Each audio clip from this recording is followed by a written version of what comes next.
الرحیم۔ حضرت شفیق بلخی اور حضرت ابراہیم بن ادہم رحمہم اللہ کے درمیان سچی دوستی تھی۔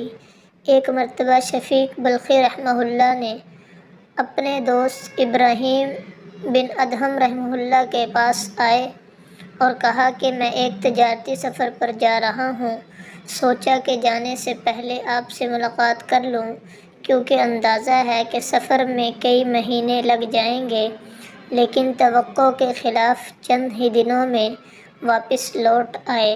اور جب حضرت ابراہیم بن ادہم رحمہ اللہ نے انہیں مسجد میں دیکھا تو حیرت سے پوچھ بیٹھے، کیوں شفیق اتنی جلدی لوٹ آئے؟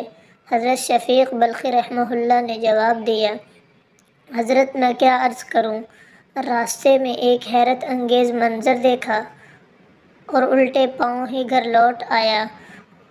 ہوا یہ کہ ایک غیر آباد جگہ پہنچا، وہاں میں نے آرام کے لیے پڑاؤ ڈالا۔ اچانک میری نظر ایک پرندے پر پڑی جو نہ دیکھ سکتا ہے اور نہ اڑ سکتا ہے۔ مجھے اس کو دیکھ کر ترس آیا۔ میں نے سوچا کہ اس ویران جگہ پر یہ پرندہ اپنی خوراک کیسے پاتا ہوگا۔ میں اسی سوچ میں تھا کہ اتنے میں ایک دوسرا پرندہ آیا۔ اس نے اپنی چونچ میں کوئی چیز دبا رکھی تھی۔ اس نے آتے ہی وہ چیز معذور پرندے کے آگے ڈال دی اور معذور پرندے نے وہ چیز اٹھا کر کھا لی۔ اس دوسرے پرندے نے اس طرح کئی پھیرے کیے، بالآخر اس معذور پرندے کا پیٹ بھر گیا۔ یہ منظر دیکھ کر میں نے کہا، سبحان اللہ! جب اللہ تعالیٰ اس ویران و سنسان جگہ پر ایک پرندے کا رزق اس کے پاس پہنچا سکتا ہے تو مجھ کو رزق کے لیے شہر در شہر پھرنے کی کیا ضرورت ہے؟ چنانچہ میں نے آگے جانے کا ارادہ ترک کر دیا اور وہیں سے واپس چلا آیا۔ یہ سن کر حضرت ابراہیم بن ادہم رحمہ اللہ نے کہا، شفیق، تمہارے اس طرح سوچنے سے مجھے سخت مایوسی ہوئی۔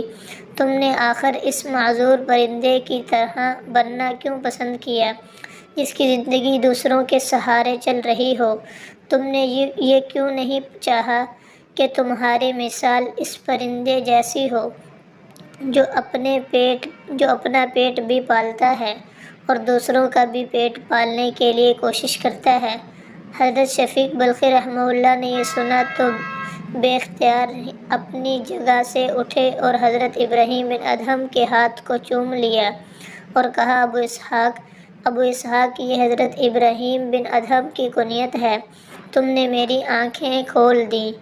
وہی بات صحیح ہے جو تم نے کہی ہے۔ اس واقعہ سے ہمیں دو نصیحتیں معلوم ہوئیں۔